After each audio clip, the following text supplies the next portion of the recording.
교회를 왔다 갔다 하는 게 아니에요. 그래서 교회는 우리가 교회를 다닌다라는 표현은 사실 맞지 않습니다. 우리가 교회다. 이게 맞는 말이에요. 우리가 교회예요. 그래서 교회는 구약에서부터 신약까지 어떤 의미로 쓰이고 있냐면 하나님의 통치를 받는 백성들의 무리라는 얘기를 쓸 때 교회라는 말을 씁니다. 그래서 구약에서는 카할이라는 말을 쓰고요. 신약에서는 그 카할이라는 말을 번역해서 에클레시아다라는 말을 쓰고 있습니다. 그래서 하나님의 통치를 받는 백성이 교회예요. 그래서 우리가 그리스도로 말미암아 하나님 나라에 들어가고 하나님의 백성이 되었다라면 우리가 교회인 거예요. 그래서 우리가 주님의 통치를 받고 있다면 우리가 교회라는 거예요. 그래서 교회를 다니자라는 말이 아니라 우리가 교회이기에 교회로서 살아가자 이런 말을 우리가 하는 것이 말을 하는 표현에 있어서는 맞다라는 거예요. 그래서 여러분들 우리가 교회로서 살려면 그렇기 때문에 교회를 잘 알아야 됩니다. 교회를 잘 알아야 하기 때문에 그러니까 여러분이 구원받고 그냥 나간 예수 믿었으니까 천국 가야지 이렇게 살아가는 게 아니에요. 우리 만약 그렇다면 하나님이 구원받게 하신 다음에 바로 천국으로 데리고 가시면 되잖아요. 근데 그게 아니라 이 땅에서의 삶이 굉장히 중요하기 때문에 그 삶, 우리가 그리스도로 말미암아 구원받고도 하나님께서 하늘로 데려가시지 않고 이 땅에 남겨두신 게 뭐냐면 교회로서 하나님의 복된 통치를 받으면서 복되게 살아가는 것이 무엇인지 알게 하기 위해서 우리로 하여금 교회를 알려주시고 또 교회로서 어떻게 살아가야 되는지를 알려주신 것이 바로 성경인데 그것을 위해서 지금까지 앞의 내용들을 쭉 한 거예요. 교회가 무엇이냐 이것을 계속 하나하나를 여러분들이 말씀을 드렸습니다. 그래서 우리가 그리스도 안에서 한 몸으로 한 가족으로 살아가는 유기적인 연합체가 바로 교회라는 것을 여러분들이 아셨습니다. 그래서 거룩이다라고 얘기했을 때는 서로가 서로를 위해서 어떻게 살아가는 게 거룩입니까? 하나님이 우리를 사랑하신 것처럼 내가 옆에 있는 지체를 위해서 아낌없이 내 것을 나누어주고 붙들어주고 베풀고 섬기는 것이 거룩한 사랑이라고 말씀을 드렸습니다. 그래서 여러분 종교행위가 아닙니다. 우리는 종교행위를 하는 것이 아니라 그냥 주님을 사랑함으로 예배를 드리고 또 주님을 사랑하는 것처럼 내 옆에 있는 지체를 사랑하기 위해서 살아가는 것이 복된 삶이다라는 것들을 이제 거룩으로 우리가 말씀을 드렸습니다. 그렇기 때문에 교회는 그런 유기체적인 연합 가운데 또 조직체적인 연합이 있습니다. 그래서 조직체적으로 우리가 이제 함께 어떻게 살아가야 되는지를 이제 말씀을 드렸는데 오늘 묵상과 적용 한번 보도록 하겠습니다. 그래서 교회는 거룩한 백성이죠. 거룩한 백성이기 때문에 교회는 거룩을 잃어버리면 안 됩니다. 그래서 1번을 한번 175페이지를 한번 읽어보도록 하겠습니다. 시작.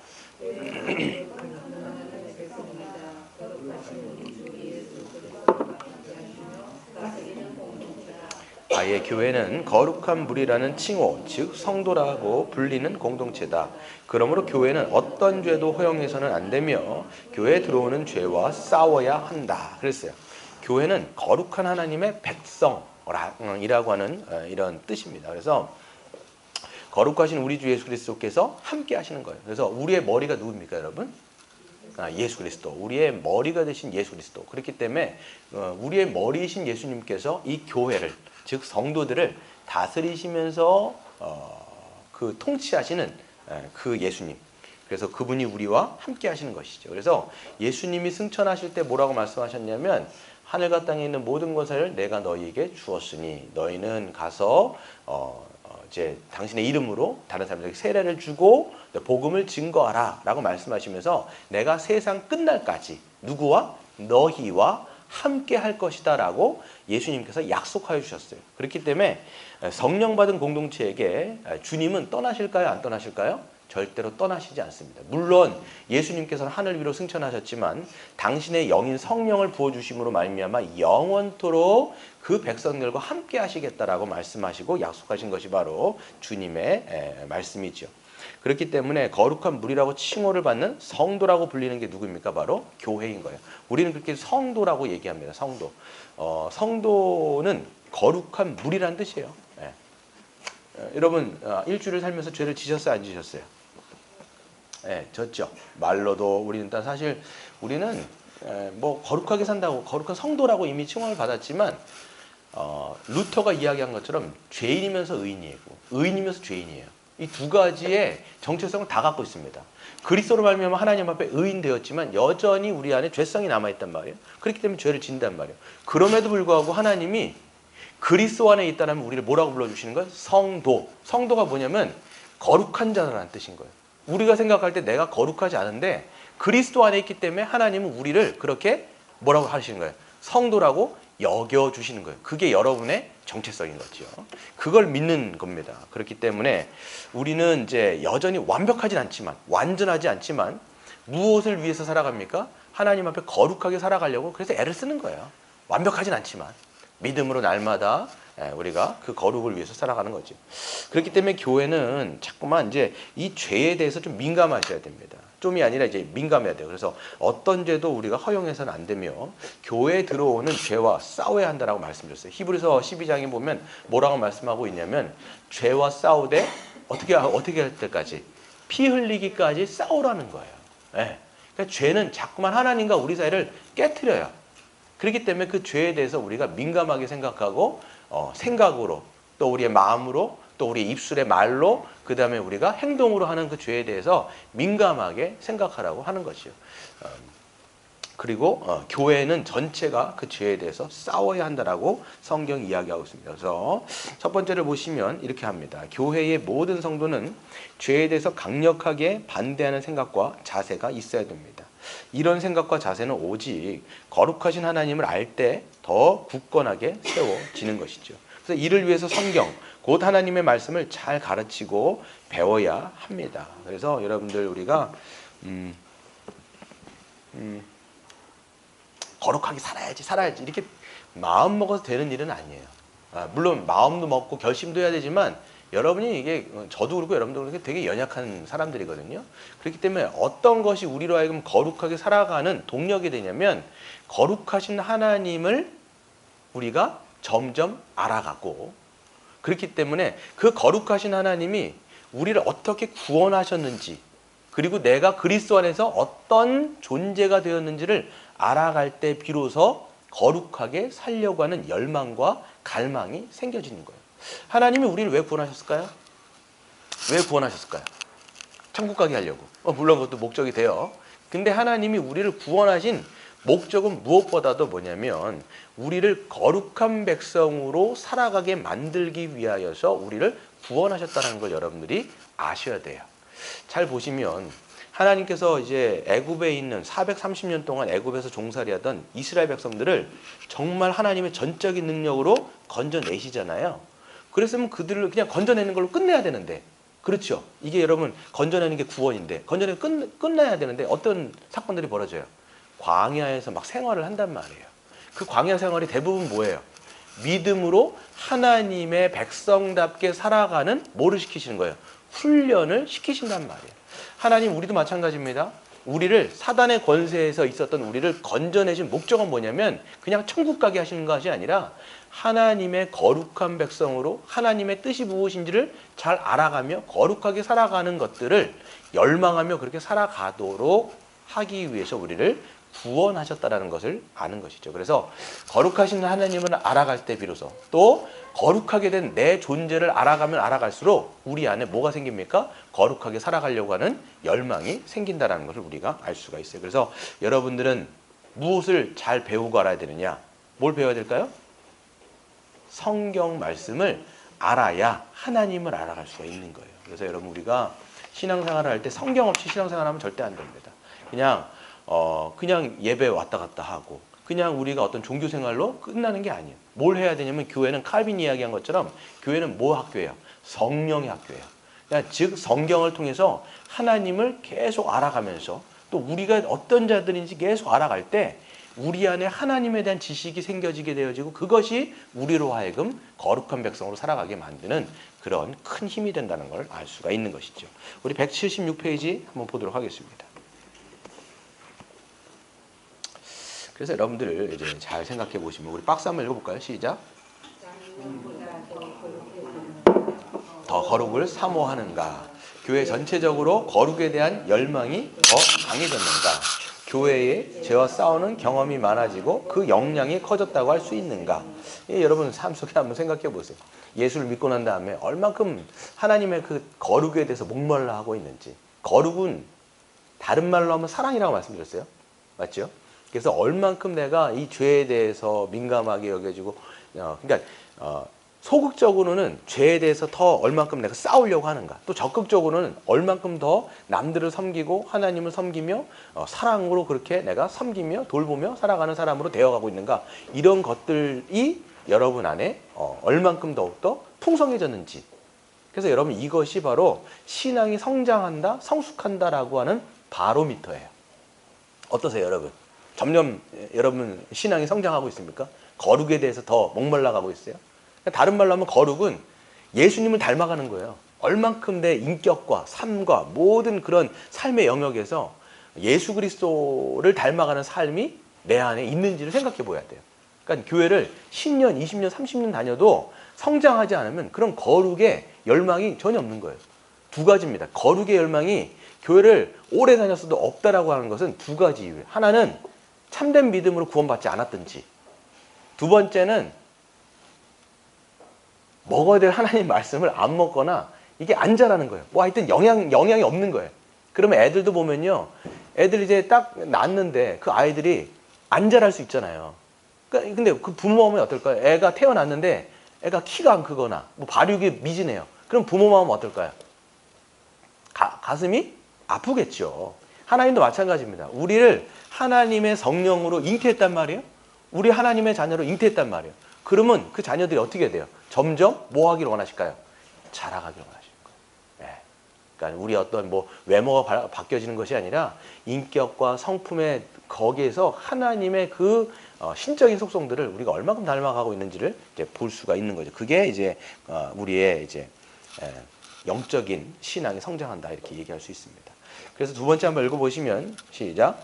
교회 모든 회원은 거룩한 교회를 보존하고 지키려는 의지가 강하고 그것을 위해 함께 노력해야 합니다. 그래서 스스로도 해야 되지만 교회가 전체가 그 거룩한 교회를 보존하고 지키려는 의지가 강해야 돼요. 전체가. 그러니까 이게 신앙이 성장한 교회들, 신앙이 이제 건강한 교회들은 스스로가 아니라 교회 전체가 그런 분위기가 있는 거죠. 또 그것을 위해서 함께 노력해야 됩니다. 특별히 그것을 누가 감당해야 되느냐, 바로 목사와 장로가 이 일에 대해서 앞장을 서서 해야 되는 거예요. 제가 이제 누차 말씀드린 것처럼 목사와 장로는 예수 그리스도의 그 통치를 대리하는 자가 목사와 장로고요. 그 다음에 구제를 대리하는 사람이 누굽니까? 바로 집사라고 말씀을 드렸습니다. 그래서 목사는 이 일에 굉장히, 목사와 장로는 헌신을 해야 되는 거죠. 세 번째를 보시면 적은 누룩이 온 덩어리에 퍼집니다. 그래서 적은 죄라도 경계하고 교회에 이제 발을 들여놓지 못하도록 우리가 얘기를 해야 되는 거죠. 그 중에 우리가 이제 고린도전서에 있었던 그 죄들의 목록들을 봤는데요. 한번 읽어볼까요? 시작. 음행, 탐욕, 우상 숭배는 말할 것도 없고 이런 죄의 모양이라도 교회 안에 들어오지 못하도록 해야 한다 그랬어요. 네, 그래서 이런 것들은 이제 세상에는 굉장히 많습니다. 세상에서는 뭐 음행, 간음, 그렇죠. 성적인 어떤 부도덕함이라든지 탐욕은 이제 탐심하는 거예요. 탐심. 그래서 하나님이 주신 것 외에 더 이상들을 뭐 욕심을 내 가지고 그것을 악착같이 막 이제 가지려고 하는 모든 행동들이 이제 탐욕에서 비롯되어지는 것이고요. 그것이 이제 촉발이 되어 가지고 결국은 우상 숭배가 되는 건데, 우상 숭배는 그냥 뭔가 돌이라든지 이런 것들을 갖다 비는 게 아니에요. 골로새서 3장 5절에 보시면 탐심이 곧 뭐라고 돼 있어요? 우상 숭배다라고 이야기하는 거예요. 그래서 이 시대의 우상은 결국은 재물이죠. 그렇죠? 이 시대의 우상은 결국 돈이에요. 돈 때문에 이제 하나님과 돈을 함께 섬기게 되어지는 것 자체가 이제는 우상 숭배가 되어지는 것이죠. 이런 죄의 모양은 이제 교회 안에 들어오지 못하도록 우리가 철저히 경계하고 이제 막을 필요가 있습니다. 특별히 교회 안에 이제 성도들의 교제를 회방하는 뭐가 있죠? 비방이라든지 험담이라든지 모욕이라든지 불순종이라든지 그것을 행세하는 사람들을 교회 안에서 쫓아낼 정도의 큰 죄라는 것을 알아야 돼요. 여러분, 그래서 우리는 이런 죄를 굉장히 가볍게 생각하는 경향이 한국 교회 가운데 그냥 지배해요.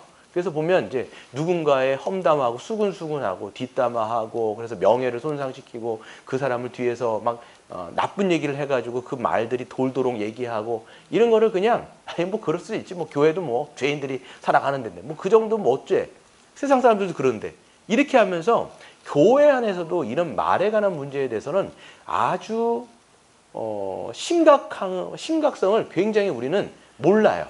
근데 성경은요, 이 말에 관한 문제를 굉장하게 심각하게 얘기합니다. 여러분 야고보서를 보면요, 야고보서 3장은요 아예 이 3장 안에 혀에 관한 문제를 한 장을 할애해갖고 막 얘기를 합니다. 그래서 하나님 앞에 구원받은 자가 어떻게 한 입으로는 하나님을 찬양하고 한 입으로는 그렇게 다른 사람들을 욕하며 할 수가 있느냐. 한 입 안에서 어떻게 생수도 솟아나고 쓴물도 솟아나냐. 그거는 있을 수가 없다라고 얘기하면서 하나님을 찬양하는 입술로 다른 사람들을 비방하는 것은 있을 수 없다라고 아예 단정지어서 이야기할 정도입니다. 그래서 구원받은 사람의 입술은요, 어떤 비방과 모함과 험담 이런 게 아니라 오히려 어떻게 해야 되냐면 예배하고 하나님의 이름을 찬양하고 높여드릴 뿐만 아니라 다른 사람들을 상처 주거나 이런 말이 아니라 오히려 위로하고 격려하고, 그렇죠? 제가 주일날도 말씀드렸습니다.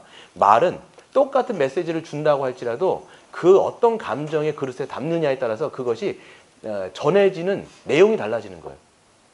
예를 들면 뭐 문을 열어라 라고 하는 메시지는 똑같을 수 있는데, 야 문 열어 라고 하는 감정과 문 좀 열어줄래요? 라고 얘기하는 것은 굉장히 다른 뉘앙스를 갖는단 말이에요. 그래서 우리가 어떤 말을 한다 할지라도 정말 은쟁반의 금사와가 같이 그 경우에 합당한 말을 할 때 비로소 사람들을 살리는 말을 하는 거예요. 우리가 오히려 사람들을 죽이는 말이 아니라 살리는 말을 통해서 공동체가 더 연합이 되기 때문에 우리가 이제 말에 관한 것을 굉장히 심각하다라는 것들을 여러분들이 좀 생각을 하시고 경계하셔야 돼요. 그래서 내 입술로 지금 뭔가를 원망하거나 비방하거나 또 불평하거나 그게 입술 가운데 습관이 됐거나 아니면 그것도 자꾸만 나오려고 그러면 하나님 앞에 자기 자신을 돌아보고 그런 말들과 언어들을 바꿀 수 있도록 우리가 애를 쓰는 것이 굉장히 중요하다는 걸 알 수가 있겠죠. 그래서 특히 목사나 장로의 지도나 치리 등에서 이제 불순종하며 특별히 그 명예를 훼손하는 것이나 번징을 위한 재판을 방해하는 죄는 매우 크다라고 이야기할 수가 있습니다. 그래서 이제 때로는 이제 번징과 치리가 있는데 그런 것들을 할 때 이걸 방해하는 것은 굉장히 크다라는 것들을 우리가 알 수 있습니다. 박스를 한번 읽어볼까요? 시작.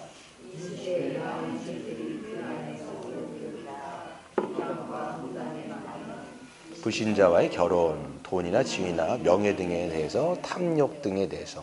그래서 이 시대의 많은 죄들이 교회 안에서 이제 허용이 되는 것을 좀 볼 수 있는데요.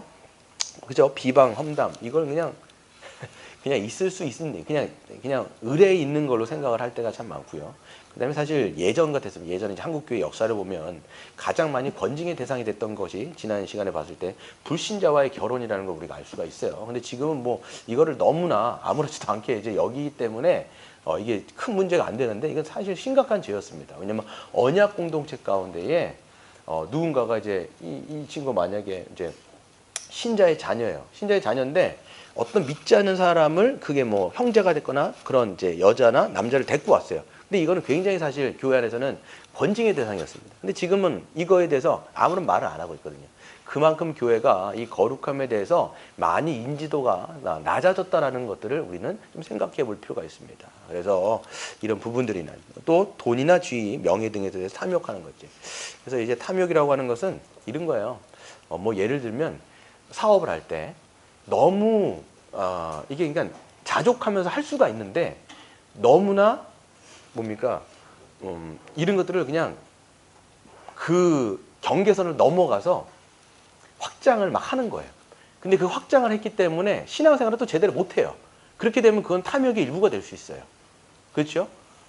그래서 한 이제 형제가 어떤 목사님한테 찾아갔대요. 그래갖고 뭐라고 얘기했냐면 지금 딱 봤을 때 이거 여기다 내가 투자를 하면 정말 더 많은 것들을 할 수가 있겠다고 생각을 하는 거예요. 그래서 목사님한테 이제 상담을 하고 한 거예요. 근데 목사님이 딱 들어보니까 이렇게 해버리면 주일 성도도 제대로 못하고 막 이런 문제가 다 걸리는 거예요. 근데 이 형제는 이렇게만 하면 제가 큰 돈을 벌어서 제가 이 돈으로 주의 일을 하겠습니다. 이런 얘기를 한 거예요. 그 목사님 뭐라고 얘기했을까요? 그 돈은 그냥 나한테 줘라. 이렇게 얘기하고 신앙생활 열심히 하라는 거예요.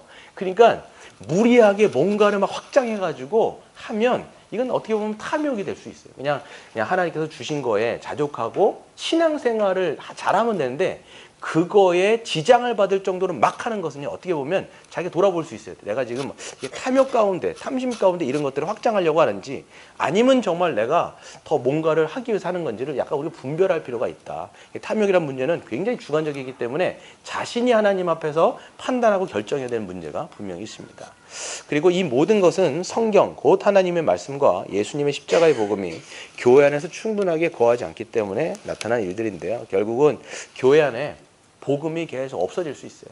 하나님의 거룩한 그 복음이 훼손되어지거나 이것이 희미해지게 되어지면, 복음이 희미해지면 교회 안에 거룩한 척도가 점점 낮아집니다. 그렇게 되어지면 이런 삶들이 교회 안에 들어왔을 때도 전혀 이상하다고 생각을 안 하는 거예요. 목사들도 설교를 했을 때 그냥 교회인들 그냥 잘했다 칭찬하고 아유 그냥 복 받아라고 얘기하고 그러면 그냥 그런 설교만 막 그냥 뇌까려 버리면 사람들은 자기의 영혼이 괜찮다고 생각하는 거예요. 아 나는 그냥 뭐 주일 성수 이 정도 했으면 괜찮구나. 근데 실질적으로 영적인 상태는 그게 아니거든요. 지금 그때 평안하다가 아니라 그때는 뭐가 들어와야 되냐면 회개를 요청해야 되는데 전혀 그런 말을 못하는 거예요, 목사들이. 그러면 교회 안에 복음이 없어지죠. 복음이 없어지면 성도들의 거룩한 삶은 현저하게 약화되는 거예요.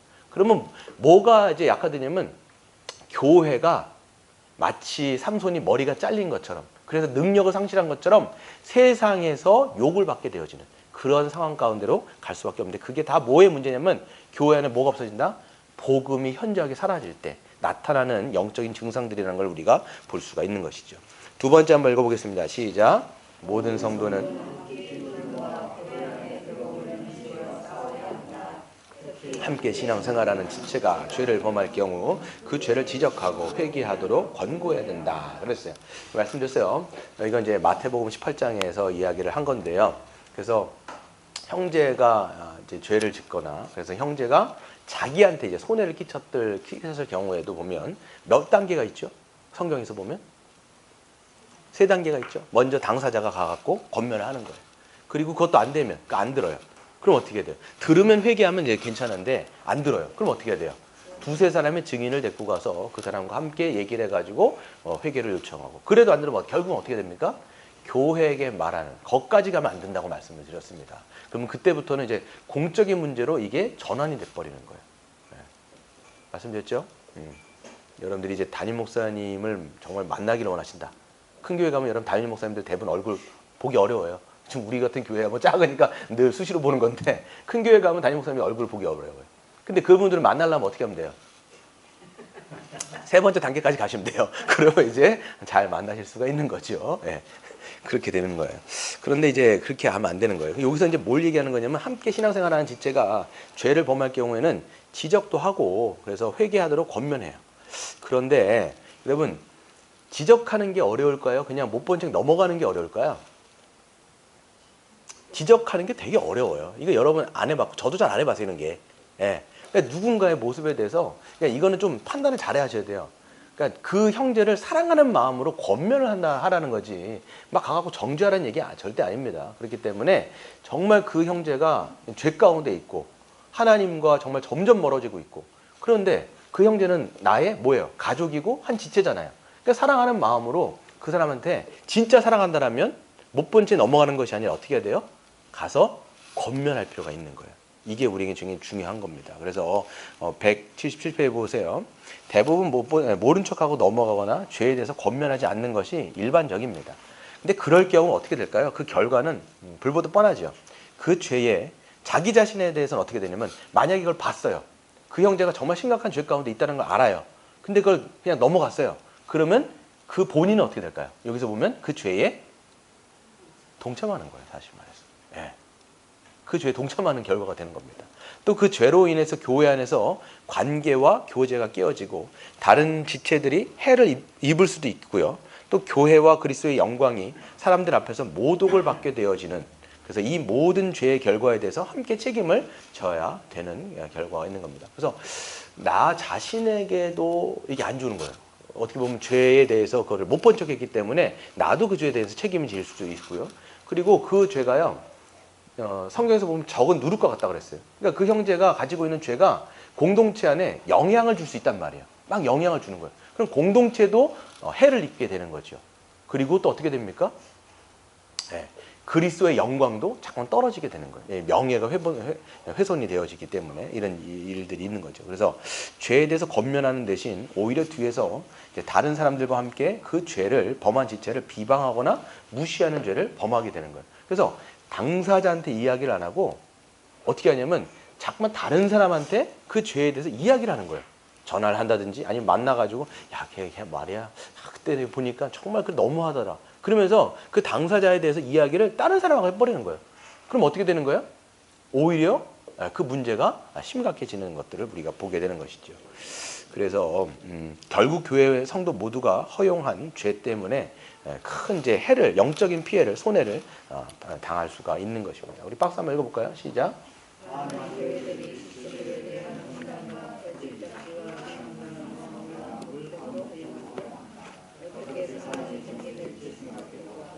모두가 피해를 입는다. 비난을 자주 하는 사람도 피해를 입고요.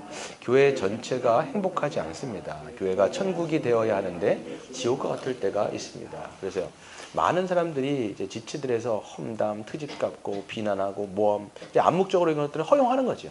그래서 이제 직접 그 당사자한테 이제 권면을 해주면 되는데 그게 아니라 뒤에서 다 자꾸 수근수근 해버리는 거예요.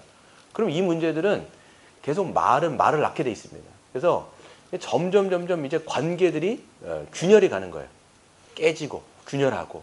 그래서 서로 이제 신뢰 관계가 아니라 이제는 못 믿는 관계가 되어지는 거고. 그래서 제가 말씀을 드리는 건데 권면과 그 사람을 그러니까 비난하는 거의 차이는 뭐냐면 똑같은 말을 해도 사랑으로 당사자한테 하면 그건 권면이 되는 거예요. 똑같은 말도. 근데 그 말을 갖다가 딴 사람한테 옮기는 순간 그건 뭐예요? 권면이 아닌 거예요.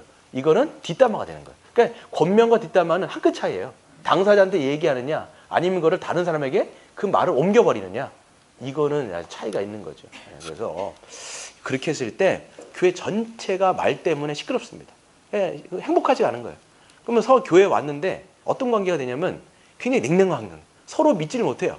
그래가지고 예전에 어떤 그 코미디 프로에 보면 세 사람이 있어요. 세 사람이 딱 있는데 한 사람이 이제 막 셋이서 이제 바에서 술을 막 먹는 거예요. 술을 막 먹는데 한 사람이 이제 화장실을 갔어요.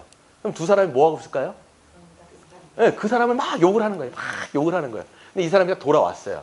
두 번째 사람이 이제 하다가 자기가 또 화장실을 또 갔어요. 그럼 어떻게 돼요? 첫째 사람하고 셋째 사람이 또 해갖고 짝짝꿍이 해갖고 둘째 사람은 엄청 막 욕을 막 까는 거예요. 막 까는 거예요. 막 하다가 이제 마지막 한 사람이 남았어요. 이 사람도 이제 화장실 가고 싶은데 못 가는 거예요. 그랬더니 첫째하고 둘째하고 너 좀 가라. 왜 안 가냐 그랬더니 절대로 자기는 안 간다고. 절대로 안 간다고. 이런 관계가 되는 거예요. 교회도 마찬가지입니다. 서로 수근수근 트집 잡고 막 정죄하고 비난하면요. 서로의 그런 관계들이 말은 안 하지만 우리 마음 가운데 무의식 가운데 이게 이제 뭡니까? 한켠에 있는 거예요. 그래서 난 저 사람 못 믿어. 이 사람에 대해서 신뢰 관계가 안 쌓이는 거예요. 그러니까 어떻게 우리가 한 형제면서도 그런 관계에 있다라면 절대로 사랑할 수가 없어요. 그럼 이거는 천국이 아니라 오히려 지옥 같은 거예요. 그러니까 세상보다도 어떻게 보면 더 못할 수 있어요. 세상은요 보면요 잘못했어요. 서로 막 했어요. 그러면 막 서로 어떻게 관계 풀어요? 술 한잔 하고 그 다음에 그냥 전봇대다가 오줌 한번 싸면 그 다음에 어떻게 돼요? 관계가 회복되잖아요. 근데 교회는 오히려 그런 걸 못하니까 어떻게 풀어야 될지 모르는 거예요. 그러니까 늘 이제 안녕하세요 형제님 이렇게 형제님 자매님 말은 그렇게 하는데 대하는 건 어떻게 돼야 해요? 남처럼 대하는 거예요. 말은 그렇게는 얘기하지만 서로 그런 관계를 맺지를 못하는 거예요. 그러니까 이게 서로가 어떻게 되면 외식 관계로 하는 거예요. 그래서 껍데기는 그런 척 하는데 속으로는 절대 안 믿죠. 그러니까 사랑이 주고 가고 할 수가 없는 거예요. 그러니까 이게 어떻게 보면 세상보다도 더 안 좋은 관계가 될 수 있는 게 교회 공동체예요. 그래서 이걸 우리가 이제 잘 생각을 해야 됩니다. 그래서 이렇게 서로 안에서 분열케 하는 모든 죄는요, 작더라도 그것들을 우리가 경계하는 것이 교회는 굉장히 중요하다는 걸 알 수 있죠. 그래서 밑에 보시면 읽겠습니다. 시작. 죄에 대해서 권면할 것을 각오하자. 그리고 서로 연습하자. 꼭 빠른 시일 내내 시도해보자. 또한 권면받을 것을 준비하자. 이렇게 생각해 보세요. 권면할 것을 한번 각오 한번 해보세요. 그래서 서로 한번 연습해 보는 거. 그래서 빠른 시간 내에 시도도 한번 해보시고요. 그 다음에 이것들을. 근데 자기가 항상 이게 생각해야 돼요. 내가 누군가를 늘 권면해야지라고 생각하는데 권면을 해야 되는 순간도 있지만 자기가 권면을 받아야 되는 위치가 있을 때가 있단 말이에요. 그래서 서로 이걸 다 생각을 해보는 거예요. 그래서 이런 것들은 우리가 좀 잘 해보지 않았기 때문에 못할 수가 있어요. 뻔히 이렇게 보이는 게 있죠. 근데 그 사람에 대해서 이게 어떻게 보면 그 사람의 아킬레스건일 수도 있고 연약함이 있을 수 있잖아요. 그러니까 이걸 죄와 그 사람의 연약함을 좀 구분하셔야 돼요. 연약함이라고 그 사람의 연약함이라면 감싸줘야 돼요. 근데 그게 공동체 안에서 해를 끼치는 죄의 문제다. 그럴 땐 권면하셔야 돼요. 이걸 좀 잘 판단하셔야 돼요. 막 아무거나 갖고 가고 막 권면한다고 막 얘기하면 그 사람도 기분 나쁘고 한 사람 나도 당황하게 되는 거죠. 그러니까 이거를 구분해야 돼요. 그 사람의 연약함이냐 아니면 이것이 죄의 문제냐 이런 것들을 구분해 갖고 하는 것이죠. 근데 한 번씩 이렇게 해보는 것도 중요하고요. 그래서 밑에 보시면 우리가 권면하는 태도는요. 성경에서 이렇게 하고 있습니다. 두 가지 태도가 있어요. 뭐라고 말씀하고 있죠? 첫 번째는 온유한 태도. 이게 굉장히 중요합니다. 그리고 두려움으로. 왜 온유한 태도를 해야 돼요? 정죄가 아니라고 말씀드렸어요. 야, 네가 그러니까 말이야. 그렇게 되는 거야. 이거는 정죄예요. 그렇죠? 온유함이라고 하는 것은 뭐냐면 그 사람을 사랑하기 때문에 그 죄에 대해서 정말 사랑하는 마음으로, 아끼는 마음으로, 그 사람이 잘 됐으면 하는 마음으로, 그리스도의 마음으로 하는 게 온유한 마음입니다. 그리고 어떻게 합니까? 두려운 태도. 왜 두려운 태도를 지녀야 되냐면 그가 하고 있는 그 죄 가운데 자기도 있을 수가 있어요. 그러니까 사람은요, 예수님이 말씀하신 것처럼 남의 눈에 있는 티는 봐요. 근데 자기 눈에 있는 뭘 못 봐요? 들보는 못 봐요. 이게 인간의 아이러니란 말이에요. 그러니까 나는 굉장히 자기 안엔 들보, 이게 되게 예수님께서 말씀하신 유머거든요. 자기에는 이만한 들보라고 하는 것은 나무 비미예요. 이게 눈 아래 박혀있는데 그건 못 보고 남 안에 있는 조그만 것은 보고 있는 거예요. 그러니까 이런 것을 두려워하면서 권면할 땐 자기 자신을 굉장히 또 성찰하면서 얘기를 해야 되는 게 중요하겠죠. 온유함과 두려운 태도를 우리가 하면서 권면을 해보고 연습도 해보는 겁니다. 또한 권면을 받을 때 어떻게 해야 하는지도 생각해보고 준비를 해야 됩니다. 그러니까 여러분 누군가에게 그런 권면을 받아보세요. 기분 좋아요, 안 좋아요? 기분이 그렇게 좋지가 않을 거예요. 왜냐하면 그게 내 어떤 실수라든지 이제 물론 어떤 부분들은 품어주겠지만 어떤 부분에 대해서 나의 어떤 이런 치명적인 어떤 부분들에 대해서 이렇게 탁 얘기를 하는 거기 때문에 그게 그렇게 좋지는 않을 겁니다. 그래서 박스를 한번 읽어볼까요? 시작. 죄를 지적하고 회개를 요청받을 때에 처음에는 당황하고 수치스러울 수 있습니다. 그리고 심지어는 분노와 미움이 치솟을 수가 있습니다. 그래서 죄에 대해서 권면을 받을 때 분노나 미움으로 반응하면 자아중심적인 생활을 하고 있다는 증거일 수 있어요. 이적 감정들을 통제하고 버리고 이겨내야 할 필요가 있는 것이죠. 그래서 처음에 그런 일들을 당하면, 그런 일들을 우리가 겪게 되면 수치스럽습니다. 왜 그러냐면 자기의 어떻게 보면 어두운 부분들이 드러나기 때문에 수치스러워요. 여러분 이제 동양 문화권에 있는 사람들, 특별히 이제 한국 사람, 유교 문화권에 있는 사람들은 대부분 어떤 게 있냐면 수치, 부끄러운 문화, 이게 굉장히 발달이 돼 있어요. 왜 그러냐면 여러분 우리는 자기를 많이 인식해요, 남들을 많이 인식해요. 동양 문화, 다른 타인을 인식을 많이 하거든요. 그렇기 때문에 동양 문화권에서 전반적으로 드는 그 감정들은 수치심이라는 게 굉장히 큽니다. 반면에 서양 사람들은요, 독립심이 굉장히 강해요. 그래서 타인보다 자기를 굉장히 중요하게 생각해요. 그래서 서양 문화에서 발달되는 게 뭐냐면 죄책감이에요. 그래서 우리는 수치심, 그들은 자기를 생각하다 보니까 그 죄책감, 이게 많이 발달을 했단 말이에요. 근데 전반적으로 동양 문화는 이제 수치심인데, 그래서 이런 것들 누군가 탁 얘기했을 때 굉장히 부끄러워. 그렇죠?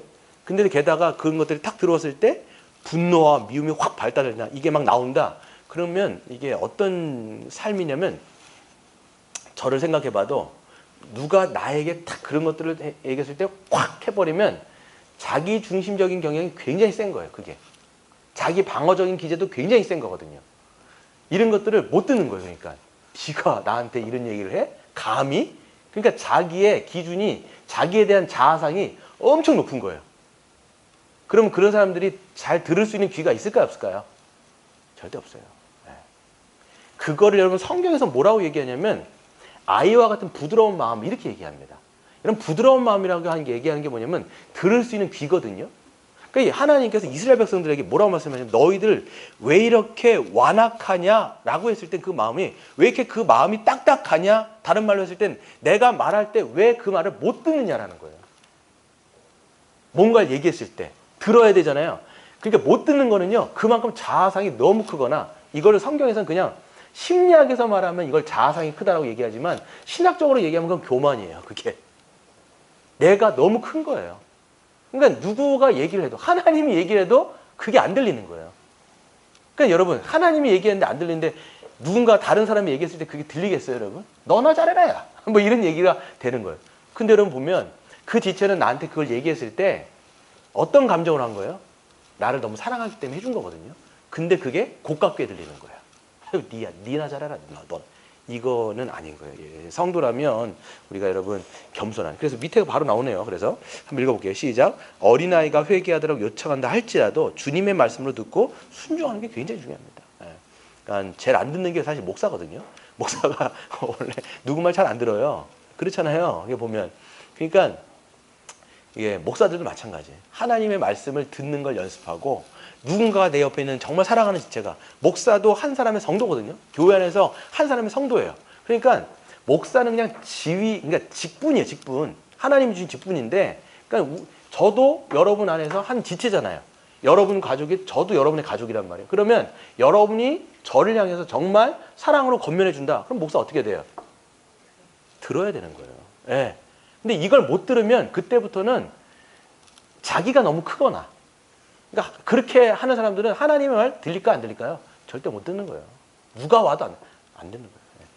그 겸손한 마음을 우리는 유지할 필요가 있습니다. 그래서 우리는 다 죄인이며 흔히 실수하고 종종 죄를 범할 경우가 있습니다. 누가 큰 사랑과 헌신으로 나의 죄를 알려주며 회개로 이끌어줄 사람이 누가 있겠냐라는 거예요.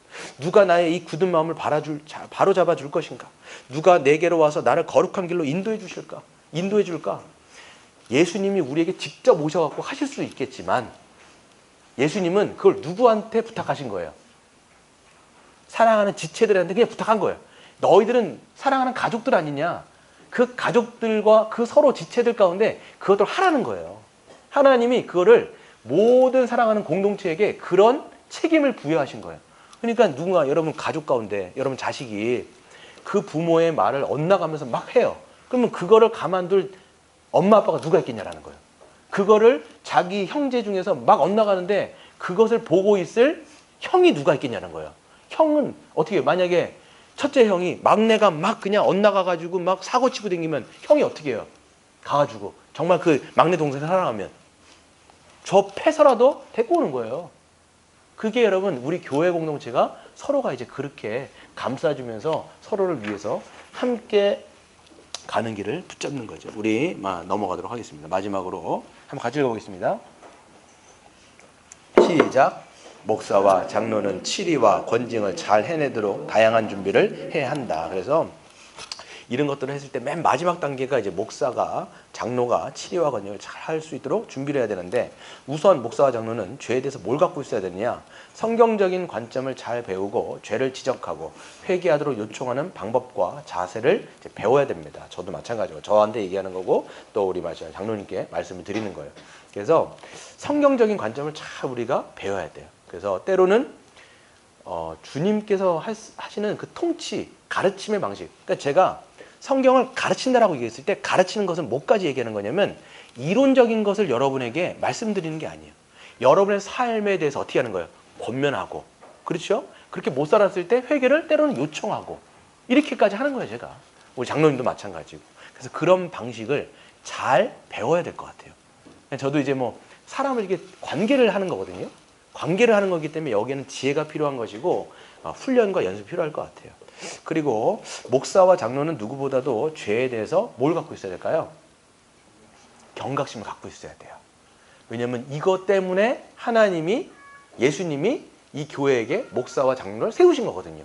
이 죄가 이 공동체 안에 퍼지지 않도록 그리고 들어오지 못하도록 밖에서 이거를 하기 때문에 경각심을 가져야 되고 특별히 교리적인 죄가 있습니다. 교리적인 죄가 뭐냐면 비복음적인 거라든지 이단적인 사설들을 비교리적인 죄라고 얘기하는데 그 여파와 영향력이 굉장히 크기 때문에 더욱 경계해야 한다라고 얘기합니다. 그래서 지금 한국교회 가운데 막 신천지 같은 데가 와가지고 들이닥쳐가지고 막 하는 건데 철저하게 선두에 서서 막아야 될 사람이 누구냐면 목사와 장로예요. 목사와 장로는 그렇기 때문에 교인들로 하여금 성경에서 말하는 복음이 무엇인지 철저히 가르치면 그런 허접한 신천지들이 왔을 때 성도들이 분별할 수 있을까요? 없을까요? 분별을 할 수 있는데 이걸 제대로 가르쳐 놓지 않으니까 신천지가 와서 그렇게 헤집어놔도 뭘 못하는 거예요? 방어를 못하는 거예요. 이거를 제대로 가르쳐 놨으면 그 사람들이 와갖고 이런 뭐 그런 뭐 그지 같은 그런 논리도 안 맞는 것들을 이야기했을 때 그거 아니다라고 성경적으로 반박하고 변증하고 딱 얘기해야 되는데 그걸 못하는 거예요. 한국 교회가 대부분이. 이거는 이제 누구의 책임이냐? 저는 목사의 100% 책임이고 그 다음에 장로들의 책임이라고 우리는 말할 수 있는 거예요. 그래서 두 번째, 성경적이고 공정하게 그러나 하나님의 공의를 드러내는 방식으로 재판을 하고 그 모든 과정에서 죄와 맞서 싸움으로 성도를 보호하고 교회와 그리스도의 명예를 높이려고 애를 써야 합니다. 그래서 이제 말씀드렸어요. 첫 번째 단계가 지나가고 두 번째 스텝까지 하고 마지막에 교회까지 들어오게 되어지면 그때부터는 목사와 장로는 권징을 하게 돼 있습니다. 그거는 누구를 위한 거냐면 죄에 대해서는 싸우는 거예요. 그 다음에 그 성도들, 교회에서는 그 교회를 보호하는 것이고 결국은 예수 그리스도의 명예를 지켜드리는 것을 하는 게 바로 목사와 장로라고 이야기를 할 수 있습니다. 그래서 죄와 맞서 싸우고 죄인들을 재판하는 것이 목사와 장로의 중요한 직무 중에 하나입니다. 그래서 목사와 장로가 죄를 밝히 드러내고 죄인들을 책망하고 징계할 때 모든 성도는 죄범하는 것을 어떻게 합니까? 두려워하게 되는 거예요. 그래서 여러분 교회 안에 죄가 버젓이 있는데 드러났는데 말씀드렸죠? 예를 들었을 때 교회 안에 그 성가단에서 실질적으로 있었던 일이에요.